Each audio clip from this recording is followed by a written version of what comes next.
Okay, so not that long ago, I threw out a little bit of a crazy theory that I think that we made this place, humans. Well, not the actual human part of us, what's behind us, but you know, we tend to think that this God in a chair in the sky either made the world or it came from nothing and is going nowhere. And there's reasons for both of those perspectives. But I think that something else happened. I think we had a hand in this world coming to be. I think this world grew more than was made. In other words, it wasn't designed, but it sort of expanded from the inside based on something. And this book does the best job of laying it out. And I know, you should try reading this in an airport. It'll get you some looks. But I'm going to go ahead and read from it and walk us through. I'm going to jump over a lot of stuff, but just kind of give you an idea of what this book is saying about the inception of the universe and the role of Satan, which is actually said Satan, but I'll let the book explain. So this is Satan, or Satan, writing an autobiography. We'll call it that for now. Is this some kind of bad joke? Are you really trying to tell me this is a book of nonfiction? Okay, I know you're suspicious, to say the least, and you have every right to be. After all, as a child, you may have read tales of people selling their souls to me. Or as a teenager, maybe you listened to the Rolling Stones, who described my role at crucial points and moments in history, tipping the scales towards crucifixion, Holocaust, and all the unspeakable atrocities people perpetuate with my name. But more likely, you don't even believe that I exist. After all, anonymity and deception have been part of my strategy since the very beginning. Your disbelief certainly works for me. If nothing else, it's proof that I've been doing a good job.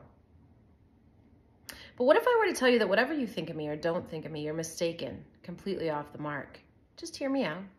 The truth is I'm very real and very powerful, and you and I are locked in a deadly struggle. What's worse, I'm winning. That much I'm sure you'll acknowledge. Just take a look around. Under my influence, you've turned this world into one hell of a mess. But here's what you don't know. Although I'm your opponent in this game of life, in the end, I'm just doing my job. And way down deep, I'm rooting for you to win.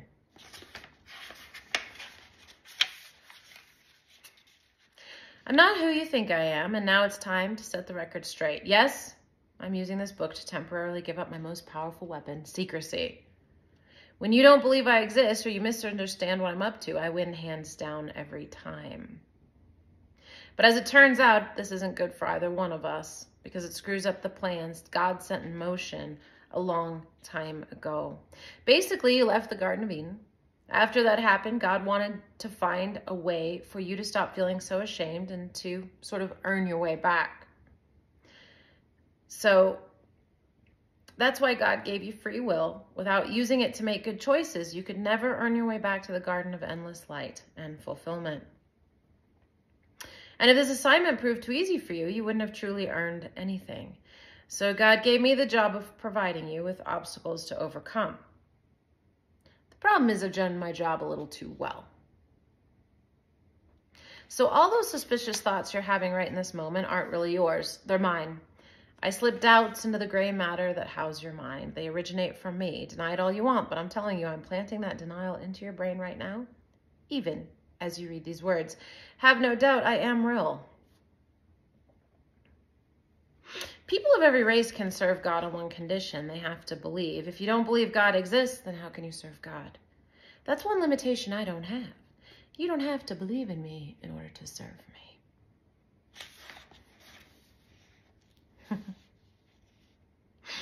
If you saw the movie The Usual Suspects, you're familiar with the following line: the greatest trick the devil pulled was convincing the world he didn't exist. Okay, so it talks about that for a second. But let's see here. Let's talk about all these years I've let you think that you have ownership of the opinions and beliefs that arise in your mind. You are far more than your thoughts, but you hate giving up the idea that you're special, that those thoughts and ideas are uniquely your own. You don't distinguish between two voices at work in your head, my voice and God's. You hear only my loud, limiting voice and all the negative thoughts that accompany my cacophony. And when you give in to my temptations, you think you've lost. I keep you focused completely on the effects, but never the true cause. Consider me the greatest special effects artist in history. You love watching all the special effects that I display in the movie that is your life. Your life is what it is because you don't bother searching for the unseen source behind everything that transpires in your life or this world.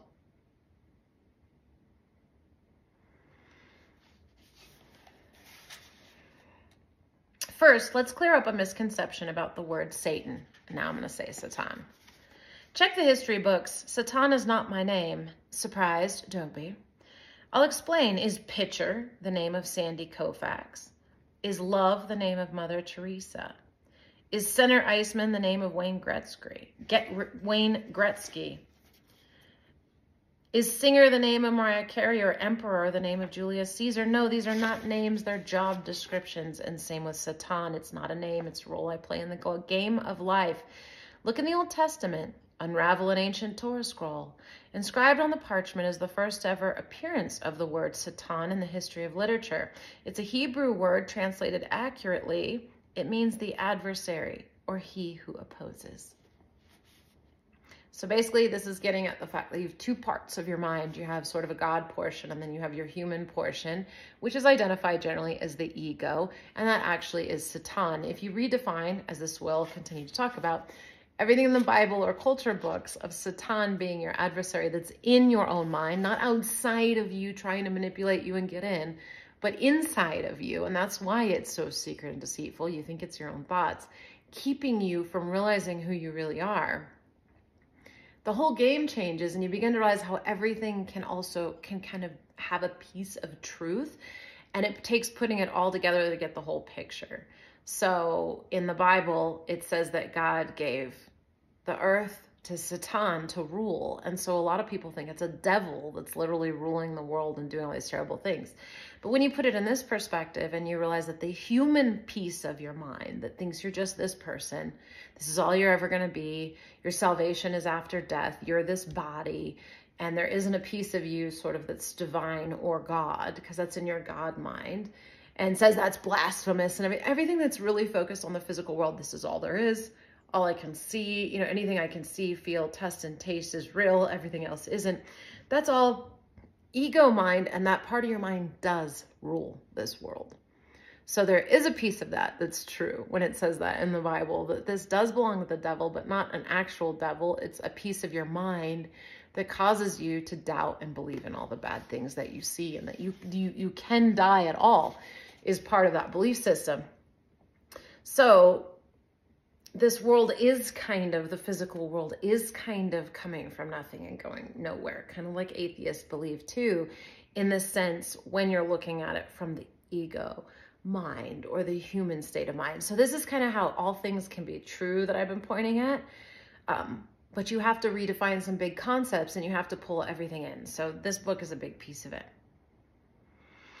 When the Bible speaks of Satan, it's talking about an opposing power, me. I am the antagonist in the movie of your life. Okay. It's funny because we think that in order to be an actor in the physical world, you need a big ego. Well, I create the ego, yet ironically, when I'm playing my role, no one sees me perform. The most important thing I'd like you to realize at this stage is that there is no such thing as a devil, no such thing as a demon, at least not the way you think of it. So who caused all this misconception? Why does the entire English-speaking world use an ancient Hebrew word, Satan, to inaccurately identify me? Why not just use the correct English translation and call me the adversary? So now it's going to go back to the story. Let's first tackle creation and the origins of this universe. Wouldn't you like to finally know where you came from and what you're doing here? So you got to travel way back. You got to go way, way back, even before the Big Bang. And this is where the real story begins. I could write volumes explaining the birth of the universe and the emergence of life on Earth, but I'll forget all that. Real truth should be able to be deduced to a simple tale understood by all. So there's 3 short acts. Act 1. Once upon a time, before the creation of the universe, there was an infinite positive force of energy that you folks have the habit of calling God. This energy filled all reality. There was nothing else besides this energy and this light. Act 2. One fine day, God decided to share all his light, which consisted of love beyond love, bliss beyond bliss, and joy beyond joy. but there was no one with whom to share. So God created a being to act as a recipient, to receive the goodness that God wanted to give. This would be God's son. I always think of that as S-U-N. This being of receiving was one giant soul, which encompassed what would later become all the individual souls of humanity, even yours. This being was the vessel. Act 3, God filled the vessel with infinite happiness, whereupon both God and the vessel lived happily ever after. Well, not quite. A funny thing happened. For one brief moment during Act 2, right before happily ever after was received, an extraordinary event occurred. So what happened? Well, not much really, only the development of the cosmos, including the entire history of human civilization up to including the present moment, as well as all the events that will transpire tomorrow leading up to the final destiny of the world. From our perspective, that's a lot, but from the perspective of God, it transpired in less than a blink of an eye, which is true. Basically, time and space split out, and so it feels long, but we're putting it back together to return it to eternity. So eternity just got fragmented, and so did the being. And so we're just living in a time-space reality, which is everything fragmented, but it's slowly coming back together. And in the span of eternity would be like a snapping of fingers. So what follows is a concise account of what took place and is also the story of my life. I'll leave it to science to describe how physical creation happened. As for me, I'll tell you why it happened, which is far more valuable.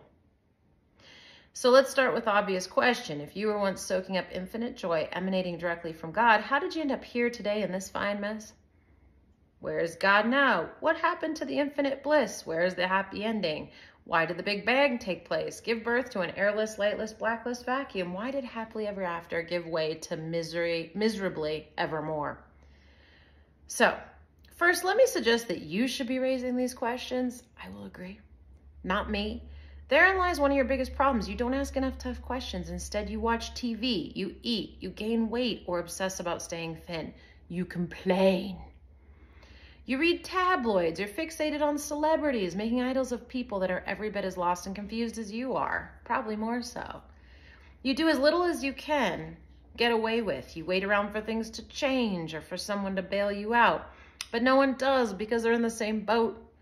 You seek fulfillment from outside sources and get-rich-quick schemes, or you work 70 hours a week to avoid facing reality and your family. You worship money instead of searching for the truth, and all the while you turn a blind eye to the suffering of others and a deaf ear to the cries of humanity. Victimhood is the flag you fly. You believe the universe has dealt you a lousy hand. Those of you who do ask questions only ask how. You never ask why. When you ask how, you're dealing with a symptom. It's only when you ask why you're addressing the real cause. Big difference, really big difference. So start asking real questions, wake up, and start demanding real answers. So then it says, we're going to be talking about some of those in this book. So then he goes on to say, Joni Mitchell got it right. She nailed it in one of her line lyrics from her song Big Yellow Taxi, a major hit back in the 1960s. Incidentally, you gave me a run for my money during this turbulent decade. Love, peace, freedom, flower power. You got close, but by the time the 70s rolled on by, I had managed to regain a foothold. By the 80s, I turned that foothold into a stranglehold. I flipped make love, not war, into greed is good. In the 90s, I started putting you to sleep with a chokehold. By the turn of the millennium, you were out. I think a lot of us can see this. All that was left inside your head was a pilot light. That remaining flicker of consciousness could only produce a fixation on paparazzi, celebrity microchips, and digital toys, leaving you blind to anything of substance and meaning. Even your so-called spirituality was shallow. It was always about temporary relief, never long-term solutions. It was about idolizing so-called gurus instead of enriching the lives of people. Most of the gurus talked the talk, but they couldn't walk the walk. Easy prey, those spiritual types who are so enamored of themselves. So are politicians and religious authorities, the whole crowd in Silicon Valley, scholars, physicists, Wall Street bean counters. You'd fall off your chair if you knew how easy it was to manipulate these folks. Anyway, your false spirituality, your smugness, your pride, and your greed keep you from discovering the underlying cause of your problems. But I've got some good news for you. I'm going to help you. Let's return to that Joni Mitchell lyric. Don't it always seem to go? You don't know what you got till it's gone. They paved paradise and put up a parking lot. I love that. So what's the secret within the lyric? When you, humanity, the one soul, were originally created, you had it all, everything. Unimaginable happiness, unfathomable pleasure, inconceivable fulfillment. But there was no appreciation. No genuine joy in the depth of your being, no awareness of what you truly had. Talk about taking something for granted. But let me explain. Are you happy you don't have a migraine headache right now? Of course you are. Were you aware of this happiness 3 seconds ago? No. And do you know why you weren't? Well, your desire for this happiness was already fulfilled. There where you were oblivious to it, right? If you had the migraine, you would know you'd want to get rid of it. So now you appreciate your pain-free existence because I'm pointing at it. Don't it always seem to go? You don't know what you got till it's gone. In Act 1 of our creation story, God created the human soul. The soul possessed infinite desires, and God filled every one of those desires with every conceivable form of happiness and pleasure. But the soul was oblivious, unconscious. Why? The soul had been created in a perfect state of total fulfillment right from the very first moment. Are you following this? Just the way you were unconscious, unappreciative of your migraine-free existence a second ago, the soul was unconscious and unappreciative of its perfect existence. The soul had no grasp of all it was receiving. Why? The soul knew nothing else. It was made that way. Genuine happiness can only be understood and appreciated when contrasted against the absence of happiness, unhappiness. The soul could only come to know and appreciate God by experiencing the absence of God and the loss of fulfillment. Once the soul experienced the absence of God, only then could it be aware of the presence of God. So, the implications of this are big. You only value something by its absence. Candlelight is worthless on a sunlight day, yet it's precious in the dark of night. You can recognize fulfillment only having experienced emptiness. So, the implications of this are big. In the beginning, your soul was created full of contentment. That was all you knew. But you didn't feel any appreciation. So if the soul initially receives unimaginable happiness and it's suddenly taken away, what's left? Unimaginable sadness and depression. If the soul was swimming in a sea of blissful pleasure, what remained when that sea disappeared? A desert of unbearable pain. If the soul was in a luminous dimension of immortality and it suddenly vanishes, what's left? The dark dimension of death. And that's what happened. The soul had no choice but to enter an opposite reality, a dark, godless dimension of pain, sadness, chaos, corruption, and deep depression. And so its ultimate fate became death. This is right around the time that the Big Bang occurred and the physical universe burst into existence. With the Big Bang, a process of learning for all humanity was set into motion. Along this steep curve lie the purpose of this world and the meaning of life, to create a dimension where you can truly appreciate and forever enjoy the endless goodness that is your birthright. Unfortunately, based on the universal law you've just learned, your ego, or adversary, needs to experience pain and loss in order for you to appreciate this endless goodness. So I think that does a good job of kicking it off. Obviously, this book has a lot of more great things to say we'll get into later, but of just saying why I believe this all came to be. And of course, this is corroborated by A Course in Miracles. Is all about the two pieces of your mind, your ego versus like who you really are and your God. It's really a lot of what all the masters we study here are talking about. But in my humble opinion, that's the truth. And that is the missing piece from most forms of spirituality, that we made this world, that we're powerful creators, and we made it so that we could really appreciate what we had. Not really probably intentionally, but we've got to begin, in order to get out of it or achieve salvation while we're here, we have to start to realize that there is an illusion happening. This is a bit of a dream world, that I'm not actually what I seem to be. And while my senses may be telling me things, my body may be telling me things, to make that all the world is to be fully invested in the ego mind. And the way Jesus actually overcame death was because he didn't believe in this world. He knew it was all an illusion. And so he lived through even being killed, because he just simply didn't believe it. And he knew he was love. He knew he was made of God. And so that's what became true for him.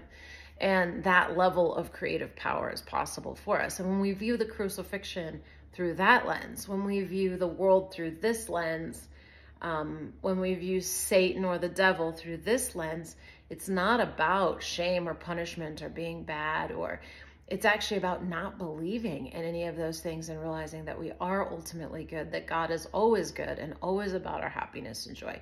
It's only our belief we deserve something different that it shows up. It's only our belief in death or illness that they show up. And our belief in medicine, that it works, that everything we put our faith in is an idol. And everything we put our faith in then is infused with the power we give it. But it doesn't set us free or make us truly happy. What we're looking for is to put our faith in the kingdom of God, or the kingdom of heaven, which is within, which is really, I'm pointing at the heart, but really within our minds. God is mind, and beginning to align our minds with this true source of power that lies within, and putting our faith in that everything always works out, that God is always good, that everything is going to a good place as long as we believe in it. If you believe it's elsewise, it will be otherwise. And so I'll tag on my little reading for the day. Joy attracts more joy, which speaks into this point. It says, you attract by your vibration. Everything in the universe is experiencing this powerful law of attraction. And when you're vibrating in pain, you cannot attract joy. The vibration of pain attracts only pain. The vibration of joy attracts joy. The vibration of illness attracts illness. The law is. And the wonderful thing is that once you understand the law, and you are sensitive enough to feel how you are vibrating, then you have control of your experience. And that is my foundational video, I guess, on how I think the world really came to be. And I'll continue to add more things to it. So thanks for being here. Hopefully you got something out of it. Maybe it's a new idea for you. But to me, it's really the only logical thing. But we all have our own sense of logic, so it in no way has to be logical for you, but at least hopefully some interesting questions, because we should be asking why, where did we come from, why are we here? I never understand why more people aren't asking those questions. And when someone just has a quick answer for you, and it doesn't make logical sense, we should be in question about that. Like, well, God created you and he's all loving and he loves you. Okay, that's great. But then why would he create a devil if he's all knowing? Why would he create an angel that was going to turn on him? Why would he create hell and claim to love me but send me to eternal damnation? And why would there be so much death and suffering everywhere? That doesn't make any sense if he's all loving. It makes a lot more sense that he made that reality that's full of love and perfection, and there is no death and joy and ultimate. And we said, I want contrast, and we created this as little creators, because we're created in God's image, and like only can create like, and we are not our creator, but we can create like our creator. It makes a lot more sense to say we created this place, and it's the absence of God that's causing the pain. It's the absence of knowing who and what we really are, and that we're putting more faith in death than we are in life. And then it would make a lot more sense that people who realize this fact can sort of create different results that we call miracles, but aren't that impressive, because the idea that things are dying or can die that were made by God is an illusion and a dream or nightmare anyway. So really they're just waking up to the true reality that something isn't dead. They're just calling it back. And so did they raise something from the dead, or did they just realize and not believe in death anymore? And I don't think it takes someone who's super aligned with God to even do that. If you study ancient, not ancient, actually, it wasn't that long ago, a couple hundred years ago, there were guys in India that had studied some pretty intense, I don't know if you say magic stuff, but coming out of Egypt. And there were recorded accounts of these guys that would literally gut themselves and kill themselves on stage and then heal it up and come back to life. And it was sort of like a freak show on the streets of India. And you can read about it. I've found it in a few books.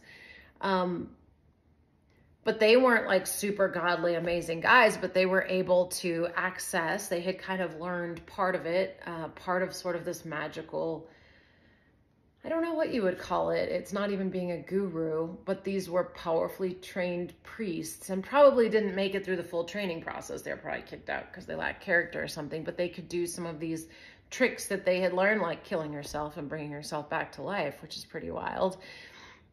But it was witnessed, and they were able to do this with quite a few witnesses. And so it doesn't necessarily have to be perfectly of light and God.